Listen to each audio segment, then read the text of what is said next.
এখন হচ্ছে যে আমি ফ্যাক্টরি ভিজিটের জন্য যাব। ও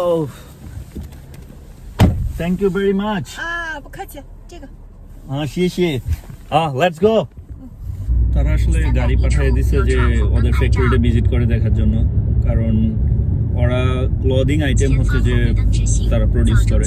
এখানে অনেক রকমের ফ্যাক্টরি ছিল, মোস্ট অফ দ্য ফ্যাক্টরি হচ্ছে যে machineries related, but machinery related যে ফ্যাক্টরিগুলো আছে ওদের সাথে আমার কমিউনিকেট হয়েছে যে ওরা বলছে যে নেক্সট টাইম ওদের এখানে হচ্ছে যে একটা বড় ধরনের ট্যুর হবে। তো এর জন্য আমি চাচ্ছি যে শর্ট টাইম একটা এক্সপিরিয়েন্স নেওয়ার জন্য আমি যাব পোশাক শিল্প ওদের কেমন ওই জিনিসটা দেখার জন্য। কারণ আমাদের দেশ হচ্ছে পোশাক শিল্পের জন্য টপ ছিল, এখান থেকে আস্তে আস্তে আমাদের দেশের পোশাক শিল্পটা আসলে ডিক্রিজ হয়ে যাচ্ছে। বাট চায়না, হংকং এই দেশগুলো হচ্ছে যে ইনক্রিজ করতেছে তাদের যে পোশাক শিল্পের যে বিষয়টা।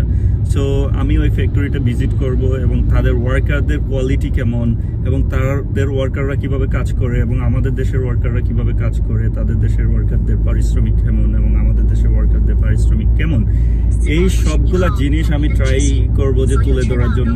আমাদের দেশের সাথে ওদের দেশ তুলনা করলে আসলে হবে না এতটা, তারা অনেক উন্নত।